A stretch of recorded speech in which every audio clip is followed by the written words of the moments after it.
Bonsoir à tous et bienvenue dans le Grand JT. Tout de suite, le sommaire. Notre invité propose une analyse sans concession du système de protection de l'enfance en France dans son dernier ouvrage, Les Faux Sauveurs. L'essayiste Tristan Banon sera notre invité en première partie de cette émission. Et vous, comment vous gérez les épisodes de colère de vos enfants? C'est justement le sujet de l'aventure interactive proposée par Révéléo. On en parle dans la seconde partie de notre émission. Dans sa chronique, Guillaume Buan fera la lumière sur le projet de loi Duplon qui met les agriculteurs dans la rue aujourd'hui. Mais avant cela, place à l'actu avec Guillaume.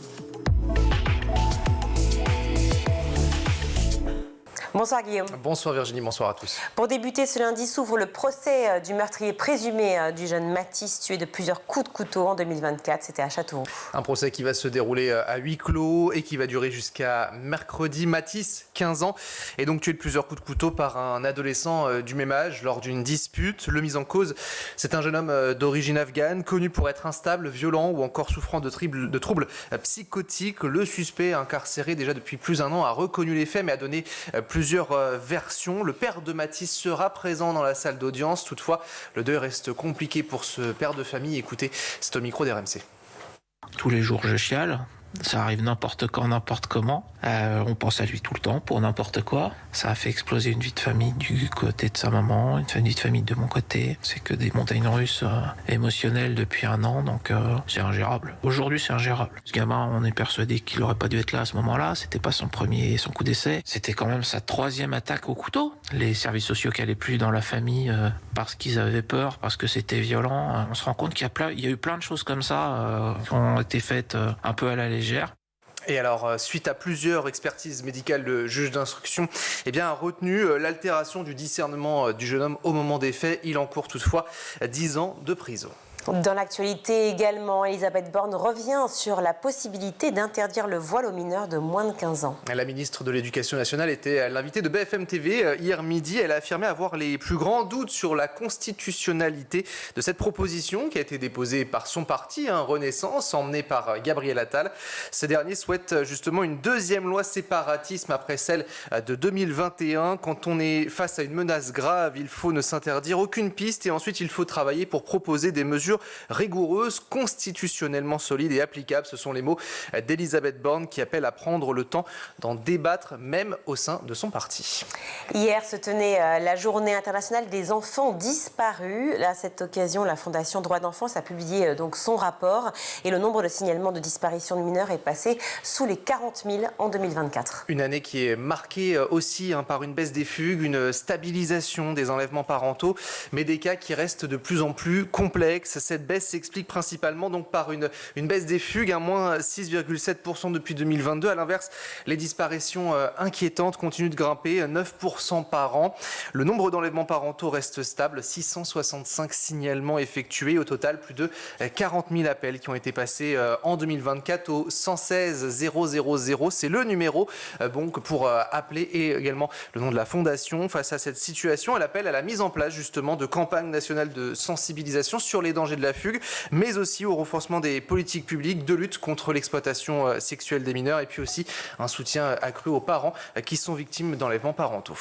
Une semaine et demie après son audition en commission parlementaire sur l'affaire Betterham, François Bayrou contre-attaque. Oui, souvenez-vous, 5 heures d'audition. On avait parlé ici même pour le Premier ministre qui avait rejeté avec virulence les accusations de mensonge ou d'intervention dans les années 90 auprès de la justice dans cette affaire de violence physique et sexuelle au sein de Betterham. Une partie de ses enfants y avait été scolarisés. On le rappelle, sa notamment compagne enseignait le catéchisme. Le chef du gouvernement a donc publié samedi matin un site internet dédié à l'ensemble des pièces qu'il avait produites lors de son audition à l'Assemblée nationale, affirmant qu'elle prouve l'inanité des accusations qui le visent. Alors sur ce site, bayrou.fr, on peut retrouver le texte de son intervention par exemple, ou encore une chronologie de l'affaire, une série de documents qui selon lui permettent de réfuter les 6 accusations contre lui. Alors, pour la petite info, j'ai tenté d'aller sur ce site. Sachez que ce dernier n'existe déjà plus. Concernant les établissements privés catholiques, Elisabeth Borne annonce des contrôles supplémentaires. C'était jeudi dernier dans le numéro de complément d'enquête qui était consacré justement à l'affaire Betaram. Invitée sur le plateau, la ministre de l'Éducation promet un renforcement des moyens de l'académie. Objectif, 1000 contrôles réalisés sur l'ensemble de cette année. En mars dernier, on rappelle que la ministre de l'Éducation nationale avait dévoilé son plan Brisons le silence pour lutter contre les violences en milieu scolaire. 60 inspecteurs académiques supplémentaires déployés cette année, mais également l'année prochaine. Le plan de l'ex-première ministre prévoit aussi une remontée systématique de tous les faits de violence dans l'enseignement privé catholique. Et puis pour finir, Guillaume, cette information qui prête à sourire, l'usage du point-virgule dans les livres anglais est en forte baisse. Oui, c'est le très sérieux quotidien britannique The Guardian qui révèle que 60% des étudiants britanniques n'utilisent jamais ou presque justement ce signe de ponctuation. Seuls 11% des sondés se décrivent comme des utilisateurs réguliers. Pour la moitié des étudiants interrogés, ils avouent ne pas savoir comment l'utiliser. L'usage de ce point-virgule dans les livres d'anglais a chuté de près de moitié en une vingtaine d'années. Il n'apparaît plus qu'une fois tous les 390 mots contre 205 mots en 2000. Ce signe de ponctuation, on va le rappeler quand même, permet de relier deux idées indépendantes mais liées ou d'éviter les confusions dans des listes complexes. C'est ce qu'explique notamment le quotidien The Guardian. Merci beaucoup Guillaume. Point virgule, on continue l'actualité. Près de 160 000 enfants sont victimes de violences sexuelles chaque année. Un recensement pointé par la commission indépendante sur l'inceste et les violences sexuelles faites aux enfants. Un secteur sur lequel s'est penché notre invité dans son dernier livre. On en discute tout de suite avec Tristan Banon. Et je suis ravie d'accueillir dans le Grand JT Tristan Banon. Bonjour. Bonjour. Merci beaucoup d'être avec nous. Vous êtes journaliste, romancière, essayiste, conférencière et surtout autrice de cet ouvrage, Les faux sauveurs, paru aux éditions de l'Observatoire, Violences sur mineurs, révélation sur un système qui prétend défendre les plus faibles. Tout est dit ou presque, puisque ça commence, enfin ce sont les premières lignes, de l'enfance, il reste la violence. C'est un des propos de votre introduction et une image de ce qui se joue aujourd'hui dans les luttes contre les violences faites aux enfants, et notamment ces dernières années? J'ai constaté dans ma vie, autour de moi, dans la littérature, parce que ce n'est pas une phrase de moi, c'est une phrase de Marguerite Duras, j'ai constaté que l'enfance laissait des traces indélébiles et que les violences que l'on avait subies dans l'enfance, ou vous marquez vous à vie et avez une influence qui pouvait être complètement délétère sur l'adulte que vous allez être, que ce soit dans le domaine sentimental, dans le domaine du travail, dans l'éducation, la façon dont vous allez élever vos enfants, ou dans le fait que vous puissiez reproduire vous-même les violences que vous avez subies. Et là, ça devient encore plus grave. Et on l'a vu dans le cas, par exemple, récemment, des viols de Mazan, où énormément, enfin une part importante des violeurs avaient eux-mêmes subi des violences dans l'enfance. Donc j'ai toujours beaucoup de mal à comprendre cette non-prise en charge d'un problème qui va être à l'origine de tellement d'autres problèmes. Mais le souci, quand on parle des violences sur mineurs, c'est qu'on demande d'agir maintenant pour avoir finalement des résultats concrets plus tard, puisqu'on va prévenir les violences maintenant et on va s'apercevoir que dans longtemps, qu'on va faire diminuer la violence tout court. Et c'est cette vision à long terme que je reproche à beaucoup de gens qui nous gouvernent de ne pas avoir finalement, puisqu'on voit bien que ça ne va pas. Alors, il y a ceux qui nous gouvernent et puis il y a la société dans son ensemble.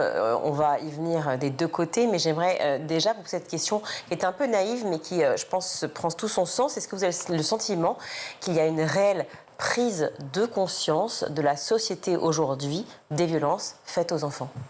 Oui et non. Oui, on en parle. On en parle ici, on en parle partout, on en parle dans les journaux. Est-ce qu'on en parle bien et est-ce qu'on en parle de telle sorte à ce qu'il y en ait moins demain? Non, je ne pense pas. On est dans le commentaire du drame. On est en permanence dans le commentaire du drame. On commente le jeune Yanis qui s'est suicidé parce que son agresseur sexuel a été libéré et qu'il vit à côté de chez lui et qu'il n'a pas été prévenu. On commente Betaram au moment où ça éclate. Pourquoi ça éclate? Ça éclate parce que possiblement le Premier ministre est concerné par cette affaire. On en parle au moment où des rapports sortent. Mais 3 jours plus tard, on n'en parle plus. Donc on soigne une image finalement et non une prise de conscience réelle? On n'agit pas? Malgré tout, ça installe dans la tête des Français l'idée qu'il y a un problème. Alors qu'il y a encore quelques années, moi, mon premier roman, quand je le sors, c'est il y a 20 ans, un peu plus de 20 ans, il parle de la violence sur mineurs dans les beaux quartiers. là où on ne regarde pas, là où on n'a pas l'habitude. Parce qu'à l'époque, moi, j'ai une vingtaine d'années, et la violence sur mineurs, c'est les bas de classe, c'est les pauvres. Ça ne se passe pas chez les riches. Et quand je sors ça, je vois bien que c'est un tabou absolu. Personne ne parle de ça.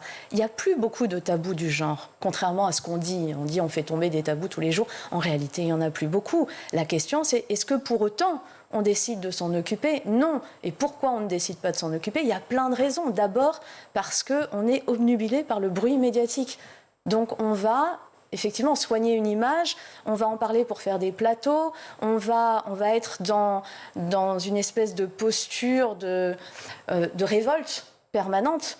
Mais néanmoins, quand il va falloir trouver des solutions véritables qui vont faire moins de bruit, qui vont être moins consensuelles, qui vont être plus compliquées à gérer. Quand vous dites, en gros, l'État ne fait rien, l'État laisse violenter nos enfants, ça marche toujours. Vous faites des unes de journaux, vous faites des plateaux télé, vous faites plein de choses, ça marche toujours. Quand vous commencez à rentrer dans les vraies raisons pour lesquelles il y a une sorte d'inaction, quand vous commencez à dire... Le bruit que vous entendez n'est pas vraiment un bruit qui guérit les violences pour mineurs, c'est juste un bruit qui fait du bruit. Là, ça devient beaucoup plus compliqué. Et là, très récemment, par exemple, on l'a vu, je ne sais pas si vous avez couvert sur votre antenne, vraisemblablement, le jeune Yanis, qui a 17 ans, se suicide parce que son agresseur sexuel, qui a été condamné par la justice, est remis en liberté après une remise de peine, et qu'il vit pas loin de chez lui, qu'il n'a pas été prévenu, et que c'est la seule chose qu'il voulait, avoir un peu de considération et être prévenu. L'affaire a été couverte par toute la presse. Sans exception, je crois, télé, radio, presse écrite, presse locale, presse nationale, tout le monde a couvert cette affaire. Quand on a essayé d'obtenir des relais médiatiques pour couvrir le fait qu'il fallait changer la loi, étendre la loi qui existe déjà pour les victimes de violences conjugales, quand votre agresseur est libéré, quand votre ancien conjoint qui vous a violenté est libéré, vous êtes prévenu. Quand cette proposition pour étendre cette loi à toutes les victimes, et notamment aux victimes mineures d'agressions sexuelles, quand elle a été questionnée, quand on a essayé de la pousser, quand on a cherché des relais, on ne les a pas eus. Je dis on ne les a pas eus parce que j'ai été assez proche du dossier, on ne les a pas eus. On n'a pas trouvé de médias qui acceptent de documenter le fait qu'il faille modifier la loi ou prendre peut-être d'autres mesures législatives pour que ce soit possible. Vous auriez dû venir en parler sur School TV, la prochaine fois ce sera fait, puisque nous abordons ces questions très souvent. Et d'ailleurs, ça me permet de faire une petite digression, mais je pense qu'il y a un lien. Vous êtes une figure emblématique de la lutte des violences faites aux femmes. Quand on voit aujourd'hui le nombre de dossiers, si je puis dire, de procès qui vont jusqu'au bout dans les violences faites aux femmes, on voit bien que le chiffre est extrêmement faible, extrêmement restreint. Je crois que ça va de l'ordre de 1% et quelques.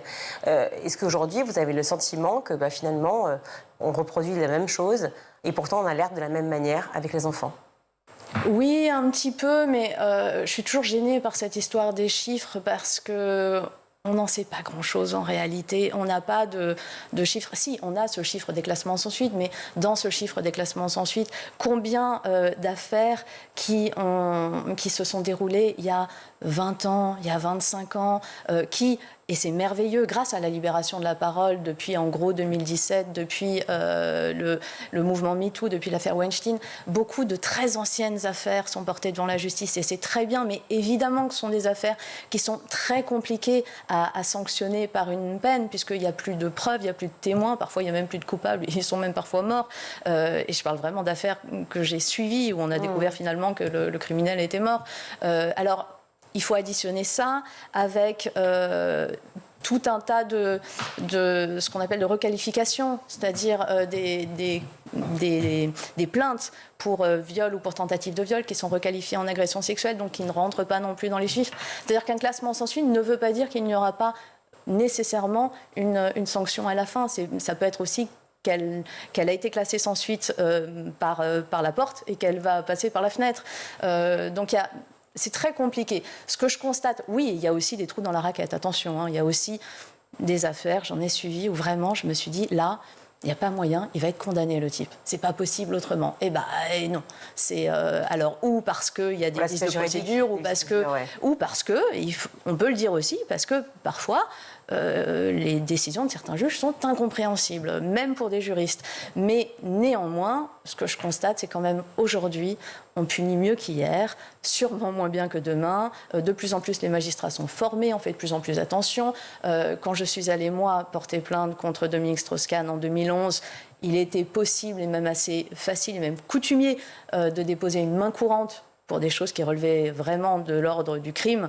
Aujourd'hui, ça n'existe pas. Dès que vous racontez dans un commissariat quelque chose qui... Enfin, ça n'existe pas. Encore une fois, il faut que je fasse attention. Il y a toujours des trous dans la raquette. Mais en règle générale, si vous allez au commissariat raconter une histoire qui semble relever du crime, de lui-même, l'officier de police qui prend votre plainte va dire c'est pas une main courante, c'est une plainte. Oui, on porte plainte aujourd'hui. Voilà, il y a quand même beaucoup de choses qui bougent, beaucoup de lignes qui bougent, donc dire que rien ne bouge, c'est pas vrai. En revanche... Et la plainte est transmise au juge. Et la plainte est transmise, et il y a un problème de moyens, et c'est le même chez les enfants d'ailleurs. Il y a un vrai problème de moyens, c'est-à-dire que ni la justice, ni la police n'ont les moyens suffisants pour gérer toutes les affaires MeToo ou MeToo enfants, on va les appeler comme ça, qui leur arrivent. Et vraiment, si vous allez dans les commissariats ou si vous allez parler à des magistrats, ils vous le disent avec dépit.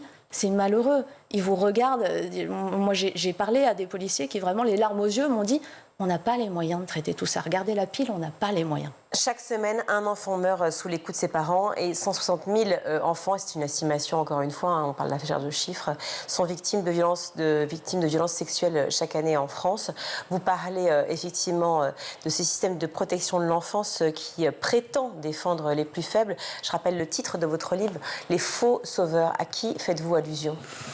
Alors, dans ce livre, je m'intéresse énormément, évidemment, puisque l'idée de cette collection, l'enquête complète, c'est de partir d'une enquête parue dans la presse et de l'étendre, soit parce qu'on n'a pas eu la place, soit parce qu'on n'a pas eu le temps d'en faire plus dans notre média d'origine. Donc moi, c'est une enquête qui avait paru dans Franc-Tireur, qui est le média dans lequel je travaille, et qui portait à ce moment-là sur la présidence de la Civis, dans la commission indépendante sur l'inceste et les violences faites aux enfants, qui était dirigée par Édouard Durand.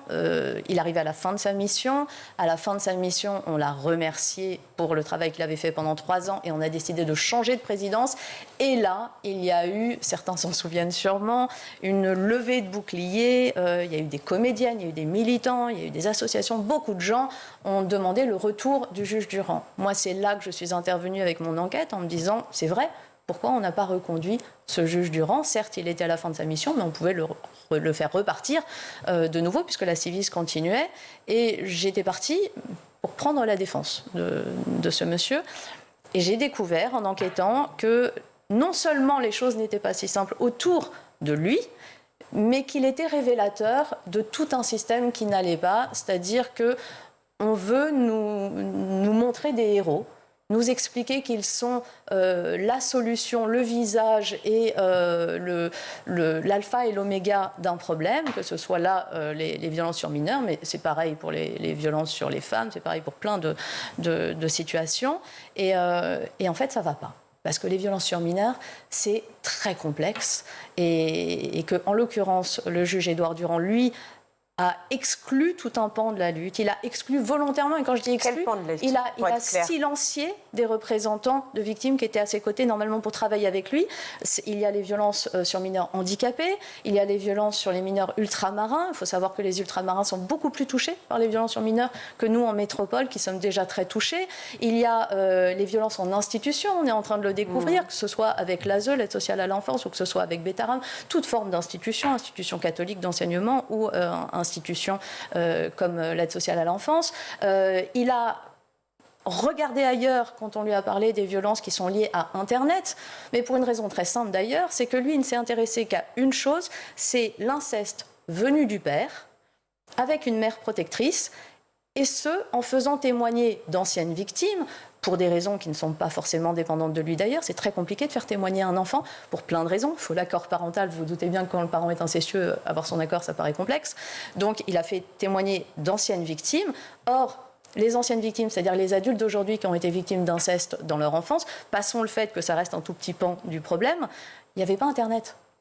Donc, ça ne l'a pas intéressé. Donc, toutes les personnes qui étaient autour de lui dans cette Civis, il y en a certaines qui étaient d'accord avec sa façon de voir les choses, attention, hein, mais il y a tout un tas de personnes qui étaient là pour représenter soit les petits garçons victimes de violences et pas forcément les filles victimes de l'inceste du père, ou les petits garçons victimes de l'inceste de leur père aussi, hein, parce que ça existe, que ce soit les handicapés, que ce soit, on le disait, les ultramarins, que ce soit les violences en institution, la pédocriminalité, les violences via Internet, toutes ces personnes-là, il leur a globalement dit que ça n'était pas son sujet. Mais donc il est passé complètement à côté du sujet, si je comprends bien, Tristan Banon?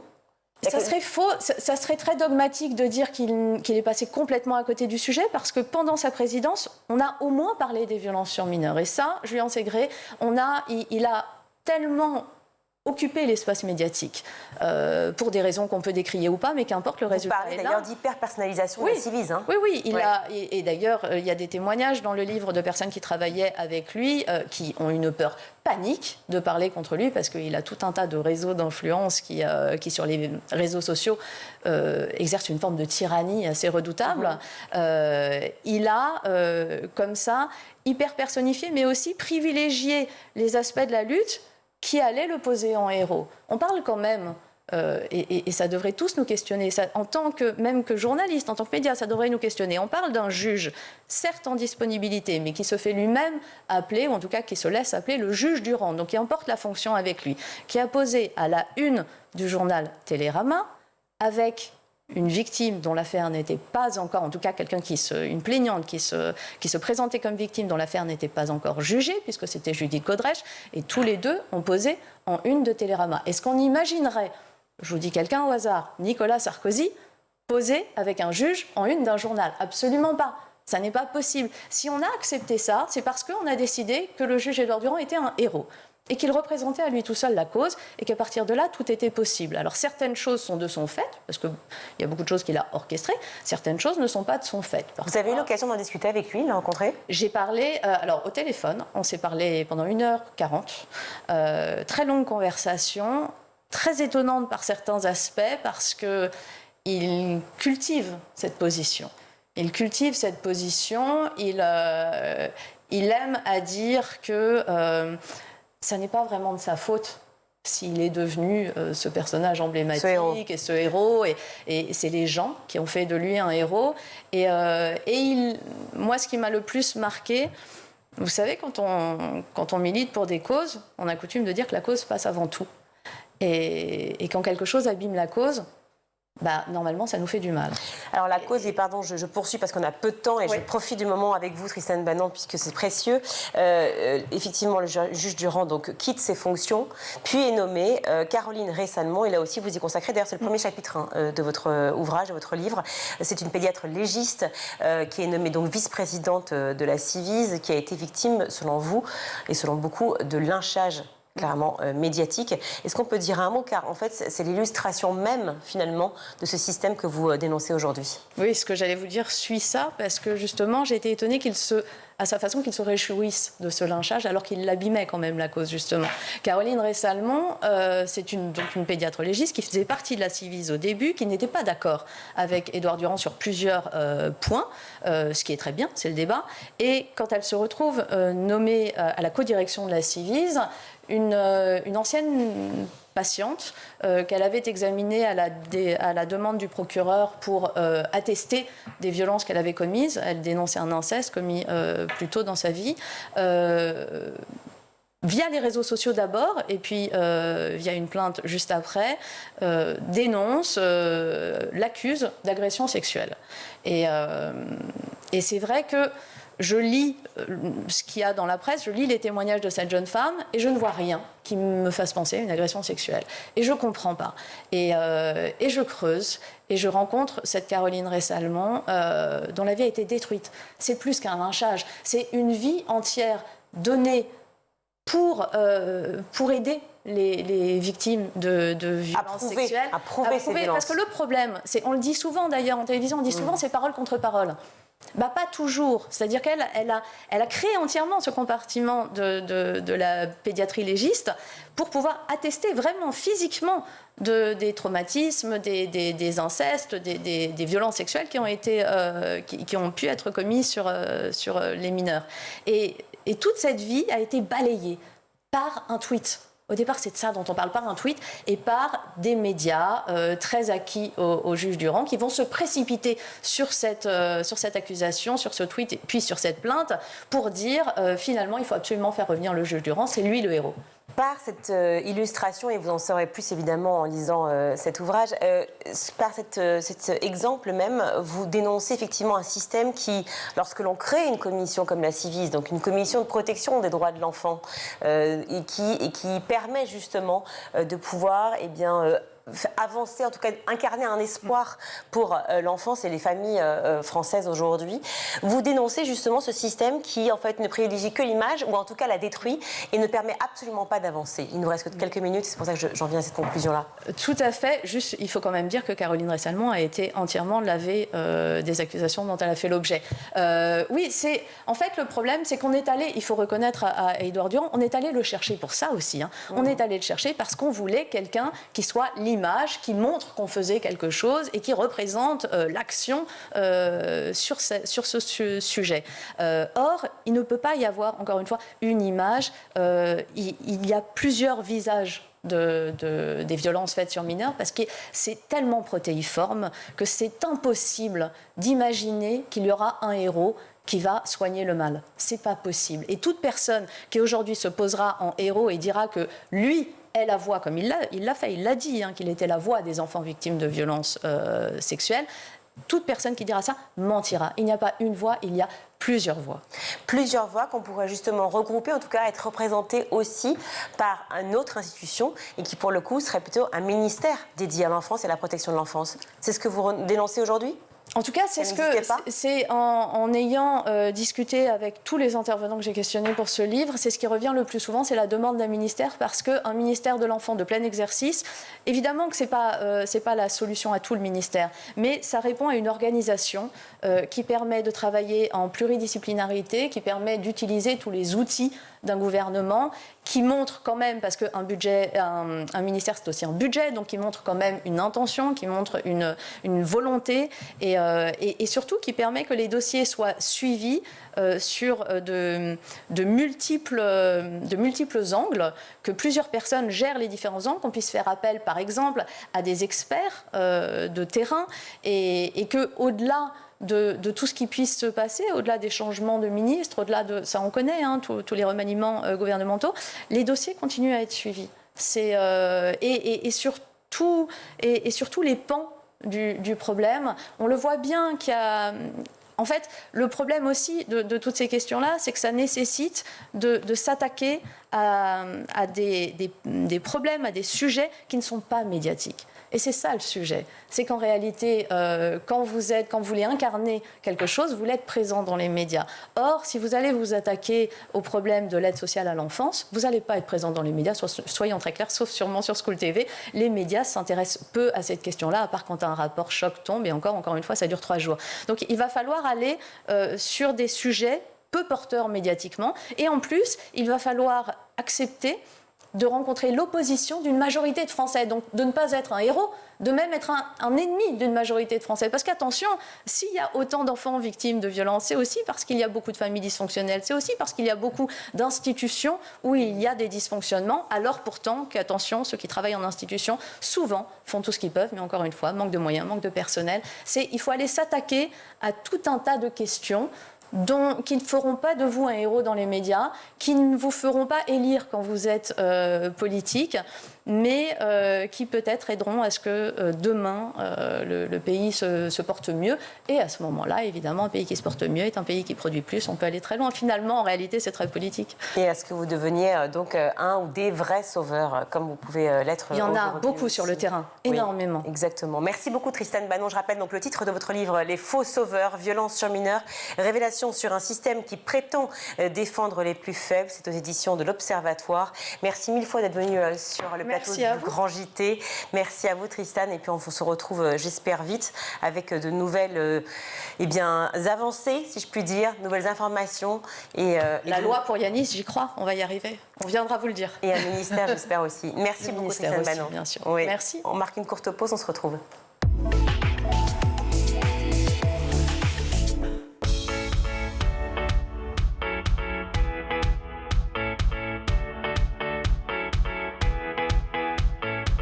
Chaque matin dès 6h30, retrouvez Emmanuel Davidenkoff et son équipe dans La Quotidienne. En compagnie d'un invité fil rouge, il vous donne des clés de compréhension et des conseils pratiques en matière d'éducation et de parentalité. C'est important d'adopter des mesures hygiéno-diététiques, c'est important de savoir bien manger, de bien s'hydrater, d'avoir un bon sommeil. À partir de 9h, Patrice Boisfer prend le relais dans le MAG.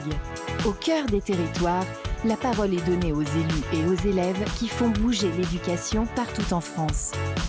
Je voyais pas énormément de jeunes, je me reconnaissais pas énormément dans les listes parce qu'il n'y avait pas de jeunes, il n'y avait pas de sportifs et je me suis dit pourquoi la politique ça touche que certaines personnes. À 12h30, School TV vous ouvre les portes de l'école du futur.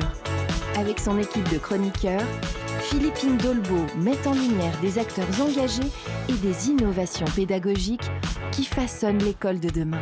L'usage qu'on peut faire d'un téléphone et celui d'un ordinateur est complètement différent. Sur l'ordinateur, on parle bien d'un usage pédagogique. Pour le cours, le téléphone, on aborde plutôt la question des réseaux sociaux et je ne pense pas que les enseignants prônent d'utiliser TikTok ou YouTube.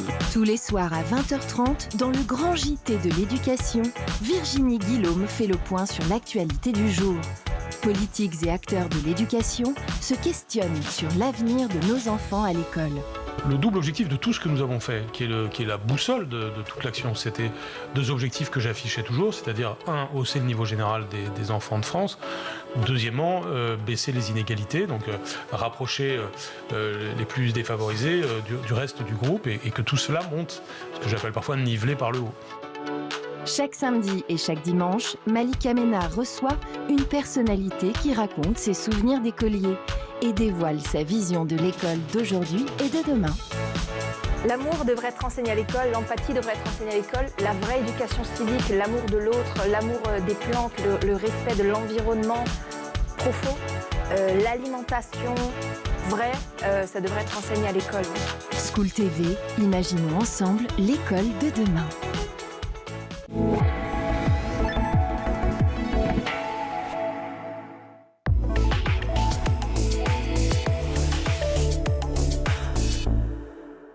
De retour dans le Grand JT, je suis ravie d'accueillir par Skype Lise Gachet. Bonjour. Bonjour. Merci beaucoup d'être avec nous, Lise. Vous êtes cofondatrice de Révéléo. Révéléo, spécialiste des contenus éducatifs immersifs pour gérer la colère. La colère est très présente aujourd'hui chez les enfants, plus que jamais à l'école.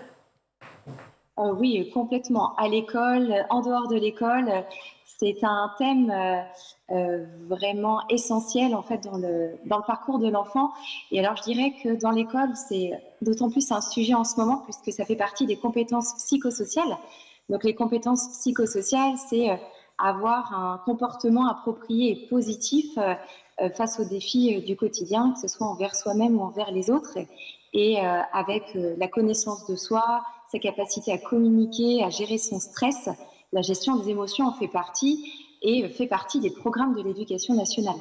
Alors effectivement, les compétences dont vous parlez, les soft skills, on en parle beaucoup aujourd'hui, mais on ne les apprend pas forcément. Il y a une vraie formation à cela, aussi bien pour le personnel éducatif que pour les familles. C'est ce que vous proposez avec Révéléo aujourd'hui, d'aider justement à comprendre ces dimensions psychocognitives?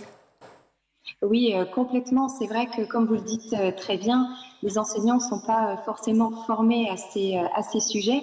Donc, ils se documentent, il y a énormément de contenu dessus. Ce qui va être intéressant avec Révéléo, c'est qu'on n'est vraiment pas sous un aspect théorique. On va embarquer les enfants dans une aventure fantastique.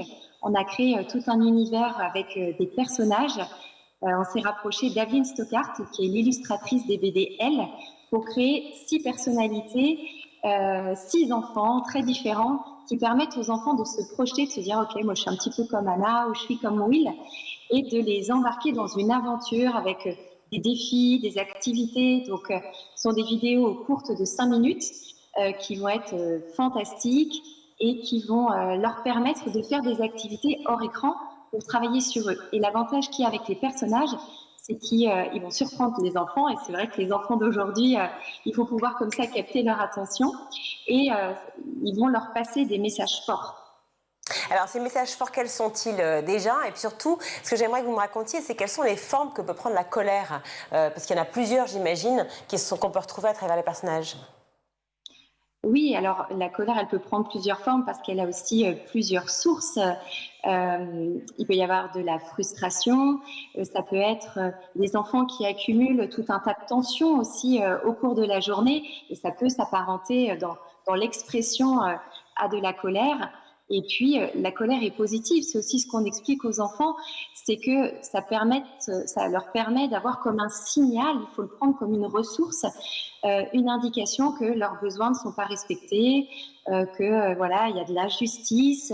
Donc, vraiment, on va pouvoir aider les enfants à repérer les signaux de leur corps. Alors, nous, on joue avec des notifications, comment ils vont pouvoir repérer, nommer leur colère. Et puis, on sait très bien que de par la maturité du cerveau des enfants, ils ne sont pas en capacité, quand ils sont en pleine tempête émotionnelle, de réguler cette colère. Donc déjà, de pouvoir la repérer, la nommer. Et ensuite, on leur donne des outils pour pouvoir la gérer. Et ça, c'est vraiment un point qui est crucial parce que les enfants, ils vont avoir cette fierté de dire « Ok, je ressens une émotion, je n'ai pas honte, c'est pas parce que j'explose, j'ai la fierté de pouvoir la gérer. » Vous parliez justement de la frustration et de l'injustice pour les sources de colère.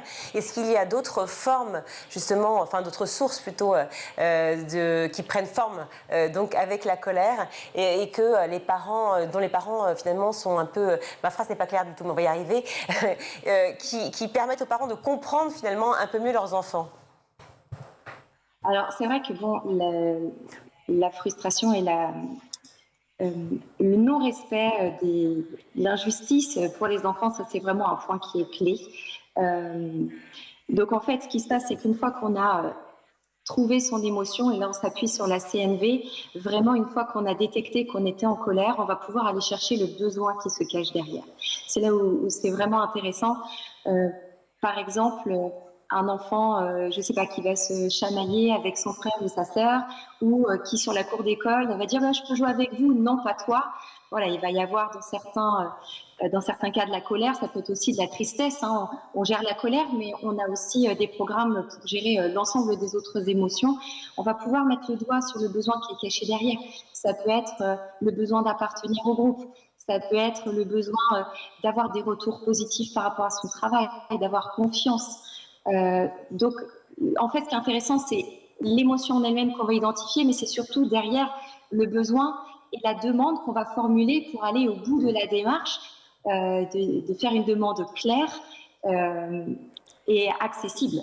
Et puis repérer le besoin, parce qu'effectivement, quand on a une colère qui est manifeste avec des cris ou un énervement manifeste, ça se voit. Puis j'imagine qu'il y a des colères qui sont un peu réfrénées aussi, notamment chez les plus jeunes. Oui, c'est vrai qu'on a différents types de réactions selon les enfants. On a des enfants qui vont être tout feu, tout flamme, qui vont exploser, ça va déborder. Et on a des enfants qui vont intérioriser, à qui on va dire bah, « ça va, t'as passé une bonne journée » ou « tout va bien ». Ils vont dire « oui, oui, ça va ». Et ils vont cacher ça, ils vont l'intérioriser. Mais à un moment donné, cette émotion, elle va ressortir. Et peut-être au moment où on s'y attend le moins, en se disant « mais il a explosé pour une broutille ». Et finalement, c'était là, c'était sous-jacent et il a fallu que ça ressorte à un moment. Donc, quand on fait ce travail-là, ce qui est vraiment très intéressant, c'est que les enfants, ils vont avoir une capacité à s'observer et à repérer les signaux ou les situations qui peuvent les faire soit exploser, soit se renfermer. Donc, on va gagner du temps finalement. On va pouvoir être plus dans la communication avec eux. Donc vous avez créé un programme avec Revelio qui permet de gérer cette colère, donc les causes et les conséquences bien entendu, les besoins de l'enfant. Comment vous l'avez mis en place? Vous avez fait appel à des spécialistes? Oui, tout à fait. Donc, alors déjà, nous, on est formés à différentes pédagogies, notamment neurosciences. On est aussi spécialiste des enfants avec des troubles neurodéveloppementaux, hein, donc les troubles 10, les TDAH, etc. Vraiment les enfants atypiques qui ont comme ça aussi une plus grande difficulté dans la régulation émotionnelle. Donc on est formé et puis on s'est entouré effectivement de professionnels de l'enfance. Donc à chaque fois qu'on crée un programme chez Reveléo, on le fait en co-construction avec des psychologues, des neuropsychologues, des orthophonistes, des graphothérapeutes. On est entouré d'experts. Et puis une fois qu'on a créé nos contenus, on les teste sur des petits groupes d'enfants, avec des familles pilotes, des classes pilotes. Donc, entre le moment où on pense le programme et au moment où il sort, il se passe quand même un certain nombre d'étapes. Et ça nous permet comme ça d'améliorer encore l'expérience et de rendre l'expérience avec plus de déclic, plus forte, plus puissante pour les enfants et plus efficace d'une certaine manière. Une façon aussi peut-être de renouer le dialogue entre les parents et les enfants. Quand la colère s'installe, souvent il y a un fossé, un silence, ou en tout cas une distance. C'est une façon avec Reveléo de reconnecter ? Oui, complètement. Ça fait partie des objectifs du programme. C'est de la complicité, un moment fun et des déclics. C'est vraiment le trio qui est intéressant et de pouvoir en famille, en fait on se connecte sur la plateforme, on lance et dans son salon en fait on vit l'expérience avec les personnages, même chose dans la classe, avec le vidéoprojecteur, c'est projeté et les enfants sont embarqués quand on leur dit à travers « oui, toi aussi au fond de la classe » et qu'ils se retournent en se disant « mais elle me voit », c'est quand même assez incroyable. Et donc en famille, ils vont pouvoir se lever, interagir, que papa trouve, dire moi quand je gérer ma colère, je vais faire le tir ou j'ai besoin de courir. Voilà, ça rend le sujet beaucoup plus simple, abordable et ça crée un temps d'échange qu'on n'aurait pas autrement par ailleurs. Il y a la colère des enfants, il y a la colère des parents aussi. Est-ce que votre programme peut aider à la fois les parents et les profs ? C'est un retour qu'on a souvent de la part des parents en disant en fait on a pris le programme pour notre enfant et en fait ça nous fait vraiment du bien. Déjà parce qu'on ne comprenait pas forcément ce qu'il traversait et on ne savait pas comment la gérer cette colère. Et en plus, on se disait, en effet miroir, moi j'ai du mal à gérer ma colère, comment aider mon enfant à gérer la sienne? Donc là, comme ça, tout le monde dans la famille a des clés. Donc oui, ça rend le quotidien plus serein. Gérer sa colère, Lise Gachet, ça veut dire ne jamais être en colère ou ça veut dire autre chose ? Alors, ça ne veut pas dire ne pas être en colère. Il faut garder cette colère, elle est utile, elle est vraiment essentielle parce qu'elle nous donne les contours de notre périmètre, ce qu'on est prêt à accepter, pas accepter, là où nos besoins ne sont pas respectés. Donc, elle est un très bon indicateur. Donc, il ne faudrait surtout pas l'enlever, cette colère. En revanche, c'est la manière dont on va s'approprier les signaux et vraiment les premières notifications qui nous font dire « Oh là, je sens que ça monte ». C'est plutôt dans la manière de la gérer, mais surtout pas l'éradiquer et dire aux enfants qu'il ne faut pas avoir de colère, ce serait vraiment compliqué pour eux parce qu'on ne peut pas contrôler cette arrivée quand elle est là. Par contre, ce qu'on en fait, ça nous appartient. En quoi il y a urgence à apprendre à la gérer quand on est enfant pour ne pas avoir de conséquences pour la vie ensuite ? Je pense qu'il n'est jamais trop tard pour commencer. pour ceux qui n'ont pas eu vraiment d'activité au cours des compétences psychosociales, toutes les personnes de ma génération, c'était vas-y, calme-toi, va dans ta chambre. Donc déjà, il n'est pas trop tard pour commencer, jamais. Et puis plus on commence tôt, plus on prend ces automatismes aussi et plus ça rayonne avec les personnes qui sont autour de nous. Donc voilà, plus tôt on commence et plus tôt les relations entre personnes seront simplifiées. Donc, merci beaucoup. Merci Lise Gachet. Vous êtes cofondatrice de Reveléo. Reveléo qu'on trouve sur la plateforme. Sur quel site internet ? Alors, on peut nous retrouver sur www.reveléo.com. Merci beaucoup, merci à vous. On va continuer évidemment dans le grand JT et on va tout de suite retrouver Guillaume pour sa chronique. Et une nouvelle fois, Guillaume, nous parlons de nos agriculteurs qui descendent dans la rue pour dire non au projet de loi du plomb. Une mobilisation qui s'est concentrée pour la plupart en région parisienne, avec notamment des tracteurs devant l'Assemblée nationale, là où se tenaient justement les débats. L'objectif de ce projet de loi qui est porté par le sénateur Les Républicains Laurent Duplomb, qui est lui aussi agriculteur, c'est de lever les contraintes à l'exercice de ce métier. Alors adopté en première lecture au Sénat, le texte reprend plusieurs revendications qui ont été portées par les syndicats et notamment la FNSEA au moment où il y avait donc ces grandes manifestations l'an passé. Un texte très important parce qu'il propose de lever les freins à la production alimentaire. Ce ne sont pas mes mots, mais ceux de la ministre de l'Agriculture, Annie Genevard. Une vision qui n'est pas partagée toutefois par les oppositions, par les associations. C'est le cas notamment des députés écologistes et insoumis qui ont déposé pas moins de 3500 amendements contre ce texte.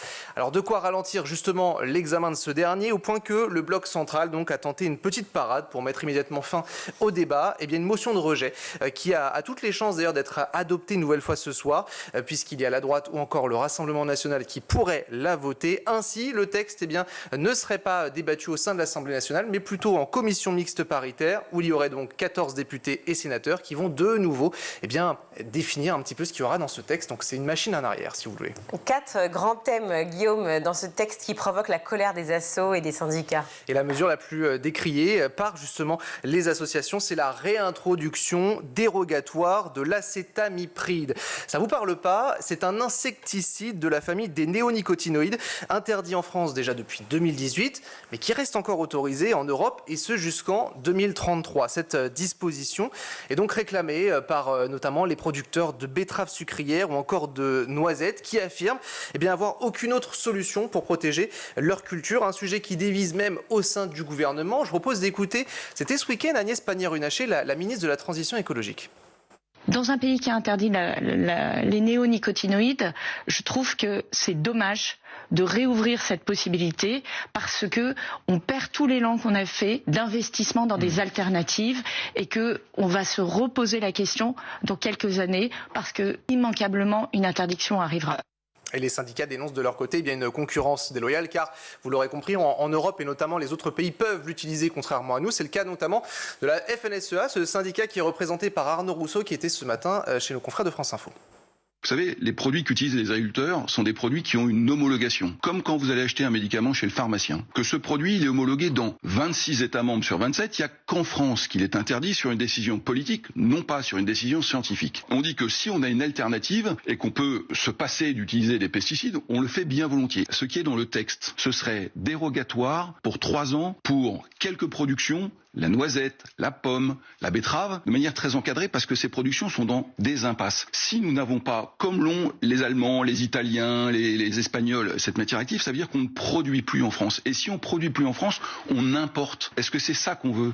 Et puis on en a également parlé, le retour de ces néonicotinoïdes très toxiques pour les abeilles en fait, et qui est décrié par les défenseurs de l'environnement, qui explique notamment que les apiculteurs ont vu leur production de miel s'effondrer après l'introduction de ces produits, notamment dans les années 90. Alors le texte prévoit aussi, Guillaume, la possibilité pour le gouvernement d'imposer des priorités dans les travaux de l'Agence sanitaire nationale. L'ANSES, effectivement, qui perdrait un peu de son indépendance. C'est ce que justement regrettent les syndicats. Depuis en fait 2015, l'ANSES peut évaluer la dangerosité des pesticides, mais aussi autoriser ou non leur mise sur marché. Là, ce qui se passe, c'est que le ministre de l'Agriculture proposerait tout simplement de créer un comité d'orientation pour la protection de la culture et donc pourrait donner son avis si oui ou non on pourrait autoriser donc une perte de l'indépendance de l'ANSES. La question de l'eau, là aussi, ça a fait beaucoup débat avec de nombreuses affaires, notamment Sainte-Soline. On parle de ces méga bassines, la gestion de l'eau et le stockage pour l'irrigation des cultures, alors que le réchauffement climatique, on le sait, raréfie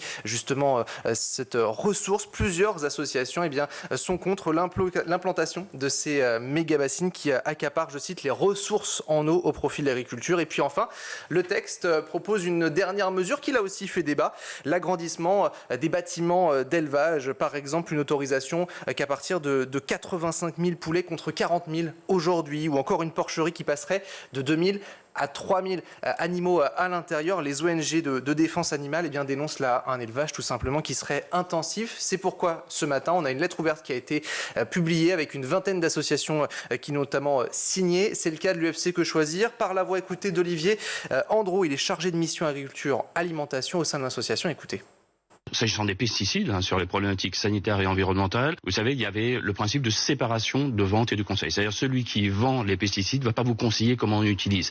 Eh bien ça, on fait une croix dessus. On va même réautoriser les ristournes, les rabais. C'est-à-dire c'est utiliser encore plus de pesticides. Deuxième disposition, dont on ne sait pas si elle va être gardée in fine dans la loi, c'est l'ANSES, notre agent de sécurité nationale, donne un avis négatif sur un pesticide. Eh bien, le ministère de l'Agriculture pourrait suspendre cette décision. En ce qui concerne maintenant les fameux néonicotinoïdes, ce qu'on appelle également les pesticides tueurs d'abeilles, on en a parlé notamment de l'acétamipride qui est utilisé pour les noisettes, eh bien, on revient là-dessus, on les réautorise alors qu'ils étaient interdits depuis 2018, alors même que leur impact est prouvé sur les insectes pollinisateurs qui sont importants d'ailleurs pour les agriculteurs. C'est clairement un retour en arrière. Marche en arrière et le premier syndicat, la FNSEA, juge vital son adoption pour donner des moyens de production aux exploitants, tandis qu'un autre syndicat, le troisième notamment, rejette des mesures mortifères pour le vivant et qui ne s'attaque pas à la question des revenus paysans. On sait que c'est justement le thème principal lorsqu'il y a eu la rencontre avec Emmanuel Macron. Donc vous l'aurez compris, ce sujet, cette guerre entre les députés, le gouvernement et puis les paysans, les agriculteurs est loin d'être terminée. D'ailleurs, la FNSEA annonce encore des mobilisations dans les prochains jours. Merci pour toutes ces infos, Guillaume. On va tout de suite retrouver le meilleur de School TV avec le ZAP. Vous héritez d'un monument, le « J'attends un enfant » de votre grand-mère, Laurence, livre qui avait vu le jour en 1956. Racontez-nous l'épopée de « J'attends un enfant ». Eh bien, c'est une très belle histoire. En fait, ma grand-mère est tombée enceinte de mon papa en 53, puisqu'il est né en 54. Et tout simplement, elle est tombée enceinte et elle s'est dit, mais qu'est-ce qui se passe dans mon corps ? Et elle a eu envie d'avoir des informations. En fait, elle a cherché un livre. Il n'y en avait pas, tout simplement. Et comme elle était journaliste. Exactement. Elle a fait son métier de journaliste. Elle est allée chercher l'information. Elle est allée chercher les médecins, toutes les personnes qui avaient l'information et qui étaient d'accord pour lui donner. Et donc, elle l'a recueillie. Et puis, elle en a fait un livre parce qu'elle s'est dit, si moi, j'ai ce besoin, je suis probablement pas la seule. Et donc, probablement, je vais répondre à un besoin. Et ça a été le cas. Et ça a été la première édition. Et puis, les choses évoluent. Donc, il a fallu réactualiser. Et de réactualisation en réactualisation, on arrive à ces deux versions que vous avez réactualisées. Évidemment, ces livres, ils se sont imposés par le sérieux de leur contenu. Vous venez de le dire, vous mettez en œuvre des moyens journalistiques, mais aussi, je crois, à travers l'attention qu'elle portait et que vous avez portée aussi aux lectrices et aux demandes des femmes. Oui, tout à fait. Alors moi, ça, c'est quelque chose qui m'a beaucoup marqué dans mon enfance. J'étais très proche de ma grand-mère et elle me racontait beaucoup son métier. Et puis, il n'y avait pas besoin qu'elle me raconte. Je la voyais. C'était une force de travail et une passionnée. Donc, elle était vraiment... elle passait beaucoup de temps à son bureau. Et elle passait notamment beaucoup de temps à lire et à répondre aux courriers des lectrices. Et je me souviens des piles de courriers, parce qu'à l'époque, c'était des piles de courriers papier. Et elle m'en parlait beaucoup parce que c'était très important pour elle. Ce contact avec ses lectrices, leur retour, et puis ça lui permettait de sentir précisément quelles étaient les tendances, questions. Les questions. Oui. Pour celles et ceux qui ne connaissent pas forcément les Margaret et surtout la particularité de cette catégorie que vous représentez aujourd'hui, Aya, les Margaret Junior, qu'est-ce que vous cherchiez à valoriser à travers cette catégorie ? L'excellence. Rien que ça, Aya, pas trop de pression. À peine. et Aya le représente bien. Donc, le prix Les Margaret, en fait, il a été créé d'abord en hommage à Margaret Hamilton, cette codeuse informaticienne de la NASA qui a fait que l'humanité a marché sur la Lune. Bien sûr. On invisibilise souvent les femmes, mais alors encore plus les femmes de la tech. Donc après les Césars, les Oscars, il fallait montrer qu'on pouvait changer le monde aussi avec la tech, et donc les Margaret. Donc elles ont monté le tapis rouge de la salle Gaveau le 29 avril dernier. Et ce prix, en fait, moi je l'ai créé quand j'ai créé la JFD. À l'époque, je rentrais de Londres en fin 2012. Beaucoup d'événements pour parler tech, mais très peu de femmes pour en parler.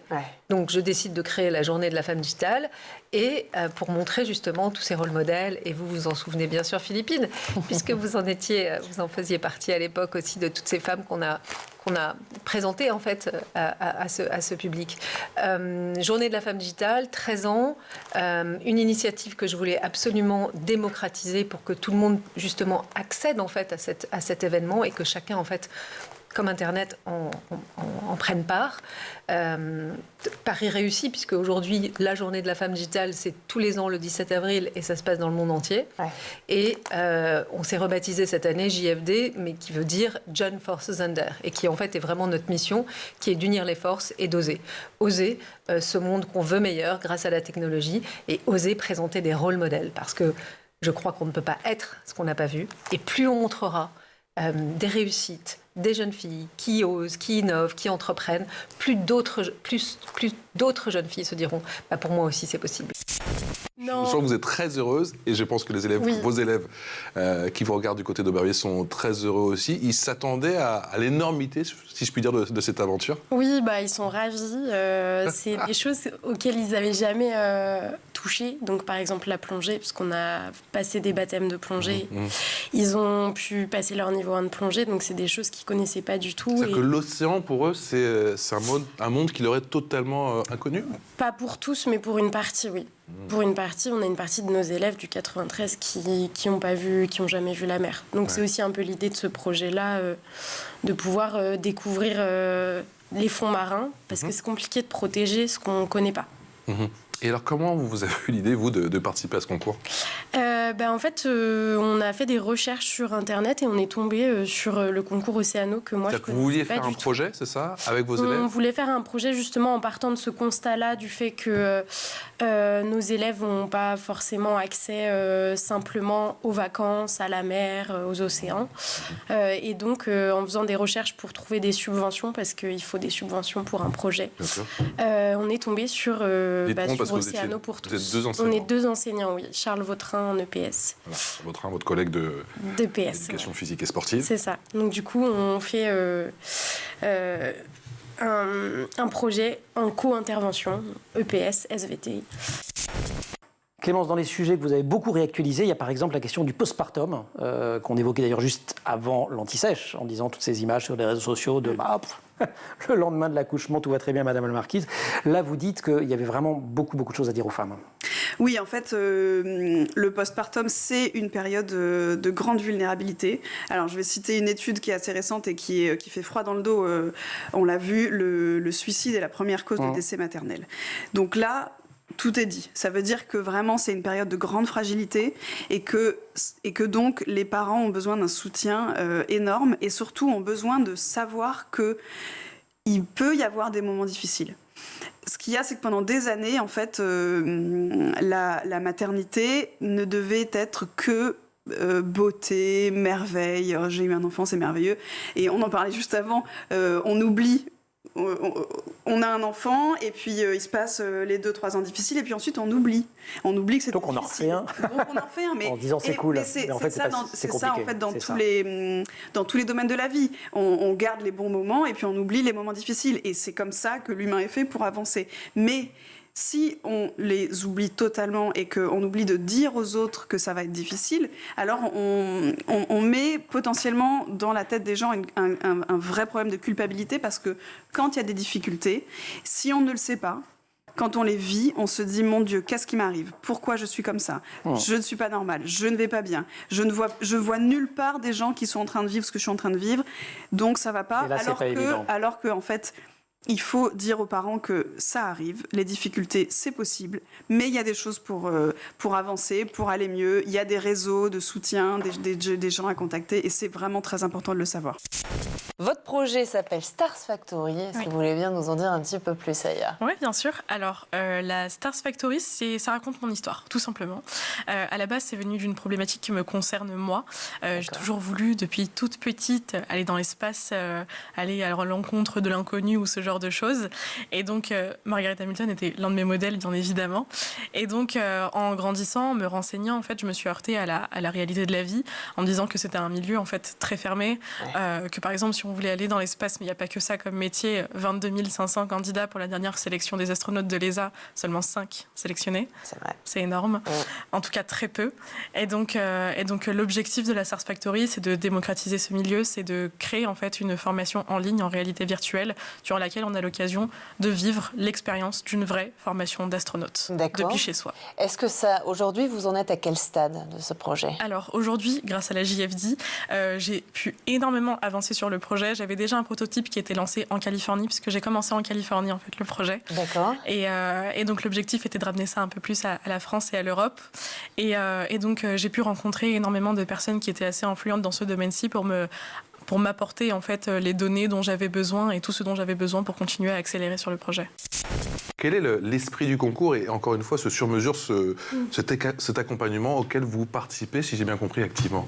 Oui, alors l'accompagnement qu'on propose, nous le but c'est vraiment qu'entre le début de l'année scolaire et tout au long de l'année scolaire, on puisse accompagner chaque classe dans la réalisation d'un projet assez concret. Donc là on le voit bien avec le projet de cette classe. C'est souvent une vidéo essentiellement? C'est souvent une vidéo? Ce qui est produit à la fin de l'année, oui. On leur demande de produire une vidéo de 5 minutes maximum, un petit diapo pour montrer tout ce qui s'est fait dans l'année. Mais pour nous, vraiment l'intérêt, c'est qu'ils prennent conscience, avec leurs enseignants et puis avec nous, qu'ils peuvent agir. C'est pas parce qu'ils sont adolescents, jeunes, qu'ils ne peuvent pas agir pour l'océan. Au contraire.